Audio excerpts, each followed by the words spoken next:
One of the more interesting elements of the redistricting maps is Senate District 2 now, which and I do love the logic of the judges that were behind this. They said, they're not going to allow the Republicans to dilute the Native American vote by trying to, put the individual tribes in individual voting districts. Now, the Senate District 2, basically, if I'm not mistaken, contains all three of them. And it's going to be a pretty strong contingent of voters. As a matter of fact, I've even seen some people that says that's a lean Democratic district now. And I'm to a point, I'm surprised the Republicans haven't challenged that. But at the same time, I think that because the way that the judges put it out there, I think that they knew that, they would basically be admitting, we're trying to gerrymander. So it is going to be a district that the Democrats are going to be fighting for. Alan Roy is kind enough to join us right now. He is a DFL endorsed candidate for the 2nd Senate District seat, which runs all the way from Angle Inlet down to, how far south does it go there, Alan? Yeah, thanks for having me on. The district goes all the way from the northwest angle all the way down to the White Earth Reservation. Okay. It touches just the north side of Becker County, and it moves over east to Leech Lake Reservation there. Yeah. And so it's a pretty big district. Your thoughts, and by the way, welcome back. We talked to you a few years ago when you were running. Glad you're running again for this seat. Talk a little bit about when this district came to light, that this was going to be the new district. Talk about the response from the Native American population, because obviously now they've got a lot of power up there in this district. Absolutely. And thank you for having me on again. It's always a pleasure to join you. I would say that the redistricting, you have 3 tribal nations in the same Senate district, which is unheard of. And quite frankly, me being a tribal council member for the past 4 years, I've developed relationships with these tribes. I know the communities. I know the tribal leaders. I know the folks in the area. And right now, I can tell you, these tribes, they're organized. They got their act together, and they want change, right? And I think we've seen that under Peggy Flanagan and Tim Walz. They've really stepped up to the plate on making sure that we do a great consultation as a state, and to be able to meet the needs of the communities that are up there, both Indian and non-Indian. And so it's going to be a very interesting, I should say, a campaign season. When you were on before, I think you and I chatted about the fact that the Republicans, one of the things that is annoying is they, at best, give lip service to Native American issues. And the reality here is whoever is going to be holding the seat, you're going to have to deliver. And last I checked, the Republicans don't deliver too much when it comes to Native American issues. You're going to have to deliver. And I think that, especially as you said, in the last few election cycles, the Native American vote has become one of the big linchpins of this country in voting. And as they become more engaged in this process, you can't just ignore them. And especially as this new district looks, you can't just ignore Native American issues. You're going to have to bring it. Absolutely. And I can tell you that from firsthand. I know when I campaigned 2 years ago, we fought hard. We organized.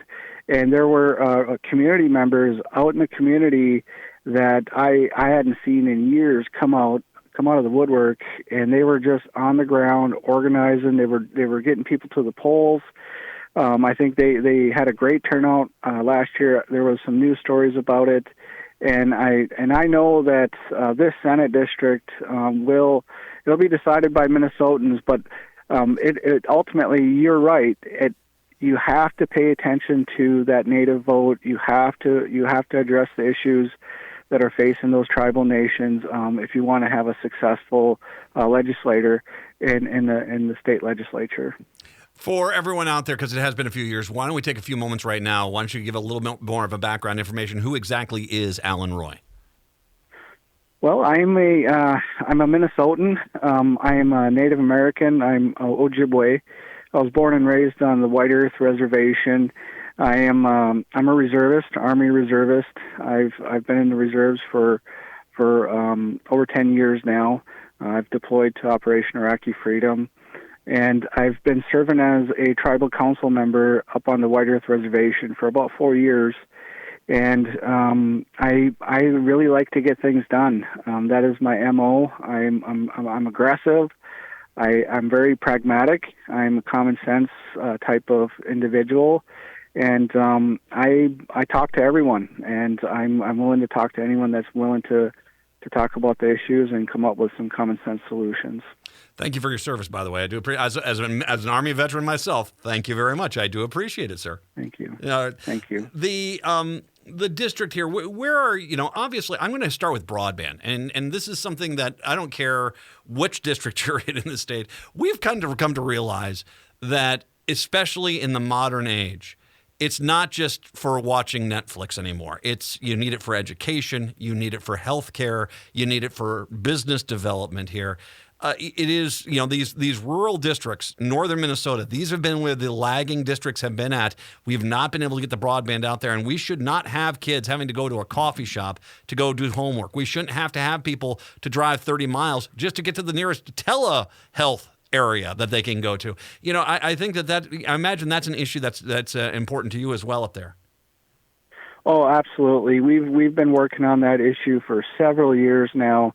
And fortunately, when they passed the American Rescue Plan, there was provisions within that each of these tribal nations, especially in Senate District 2, we can use some of these funds in order to help build up that broadband infrastructure. There's also some federal legislation that's been passed where tribes can go ahead and target that. And so it's not going to be solved overnight, but it's something that we need to keep a close eye on. As a parent myself, I got 3 school-age children, and I remember during the pandemic, having to do homework. I was fortunate enough to have, that service in my home, right? Mm-hmm. But there was other kids out there that didn't have it, and so when as a tribal council, we made a heavy investment to make sure that we would provide as much support services with our tribal schools on the reservation and out in rural Minnesota. Because without that, it's just going to hurt the children's education. We got a lot of folks as far as the healthcare system goes, telemedicine.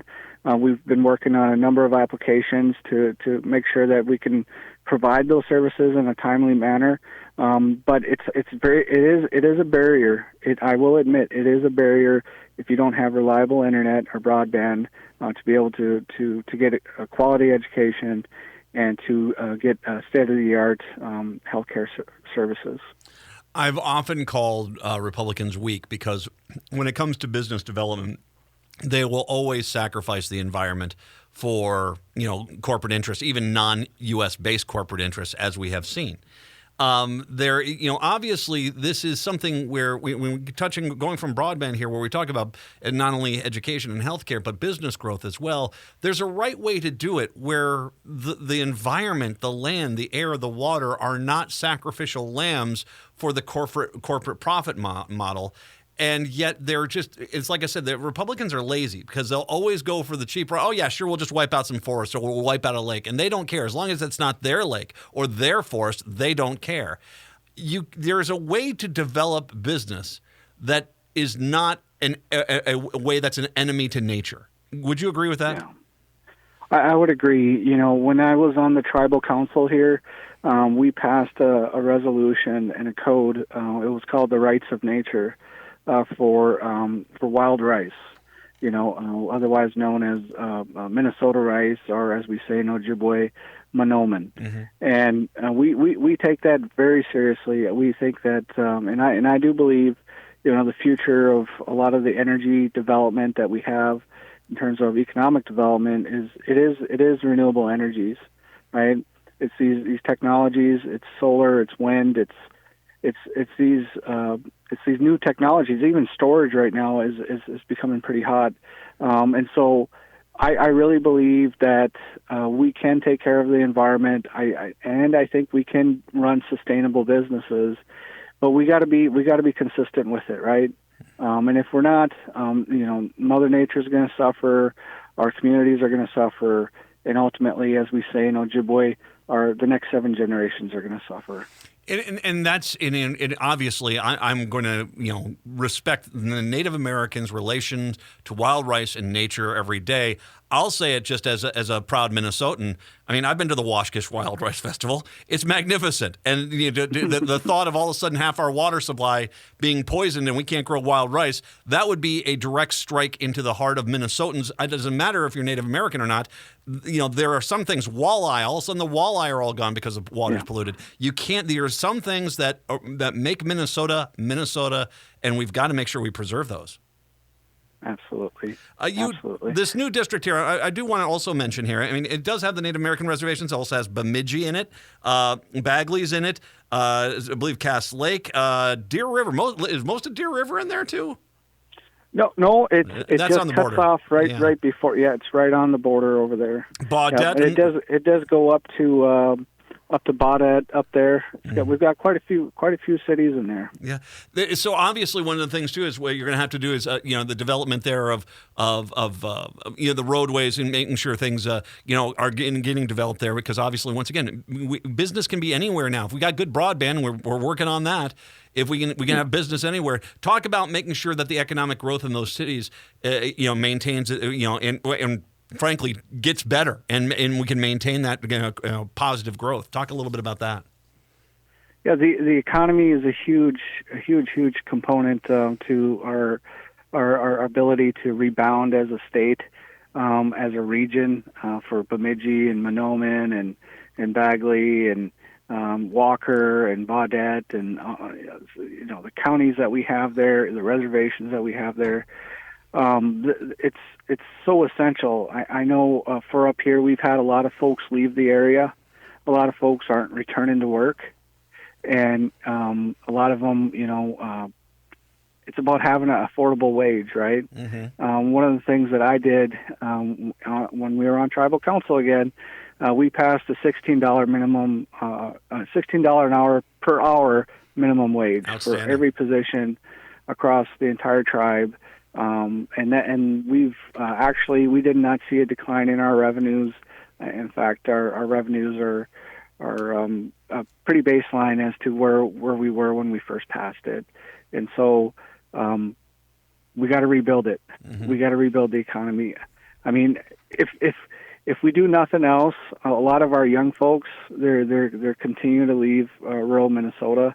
They're heading to other states. They're heading to the Twin Cities. They're heading other places, right? So we have to create those jobs and those opportunities in the area to help retain our folks here. Yeah, and that's the point, is that you are in one of these districts where there's a lot of people 18 and younger. There's a lot of people that are 60 and older. And there's not a lot of people in between. And, it's about making sure, and I think that's outstanding. A $16 minimum wage, I mean, that's going to bring people into your district.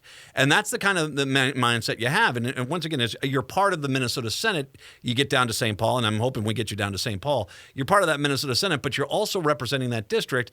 And so good ideas like that, where you're saying, you know what, it doesn't have to be over the top. It just needs to be a common sense, livable wage for this district. We put that into place. You're going to start pulling people from Senate District 1, Senate District 3, all the rest of the districts to come into your district because they can get a good salary there. Absolutely. We want to attract all kinds of talent. I mean, Bemidji is, in my opinion, it's a world-class city. We've got great folks that live there in all our cities in the Senate District. But, I have a very, very, very soft spot in my heart for Bemidji. A lot of folks love to go there. It is a Minnesota town, and a lot of folks, they come there for the culture, for the people, and they come there for jobs. And if we're continuing to grow that economy, it's just going to make things better for everyone that lives there and in the Senate District. Pound for pound, I think your district's got the best lakes. I mean, as a fisherman, as a person that likes going fishing, your district, the lakes in your district are top notch. Well, thank you. Well, I mean, I've been up on the Big Lake. I've been up on Lake of the Woods. I've been on Red and then on Leech, and I mean, they're just fantastic. I mean, I don't think I'm trying to think to myself, have I ever gone on one of the lakes in your district and not gotten limit? I don't think so. I've actually had great success on your lakes up there. We love our lakes up here. I tell you, I love fishing with my family and my friends, and we like to go hunting. We got great, hunting land up here as well. And but that Red Lake walleye is something to. It's something else. Yes, Let me tell you, we've got great fishing, really, absolutely great fishing up here. Shore lunch with a walleye, man. That's just as good as it gets. It really is. All right. So the reason why I brought this up, this is called teasing people. Okay. Everyone listening to me in Minneapolis, St. Paul, go help your local Democrat by all means. Help them out. But if we're going to take back the Senate, if we're going to hold the House, you need to get out of your comfort zone and you need to get out into outstate Minnesota and help these Democrats. And it's a fantastic district. 2 is fantastic. You can do a day of fishing, go do some door knocking for Alan Roy. It's a great way to do it. You need to get out of the metro area, especially this summer, and go up there, get into Bemidji, get into these communities, door knock, and help the Senate District 2 become that Democratic stronghold in the Northland that it can be. And with Alan Roy, I think that that's an absolute guarantee that it would be. So, we want to send people, Alan, if we want to get people to your campaign site so they can volunteer and donate to your campaign, how do we do that? You go to my website. It's www.royforsd2.com. That's ROYFORSD2.com. You can also find me on Twitter at Alan Roy for Minnesota, AlanRoyForMN, and I got my website on there. You just click contribute. I'm on ActBlue. You can find us there. We've got if you want to join the campaign, there's also a form you can fill out there. I thank you so much for the opportunity for speaking with you and all our DFLers out there. Alan, you're proud military. You're Native American and great pride there. Your experience on the council there. You're pro-business. You're pro-environment. My God, you're an absolutely top-notch candidate. Let's get you down to St. Paul. Let's absolutely do that. Alan Roy, Democrat of the day, Senate District 2. Alan, thank you very much. I really appreciate the time, my friend.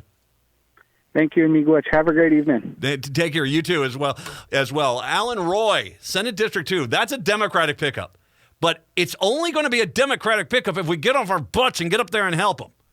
So, who wants to go fishing? Like I said, I don't think there's a lake in his district I haven't limited out on.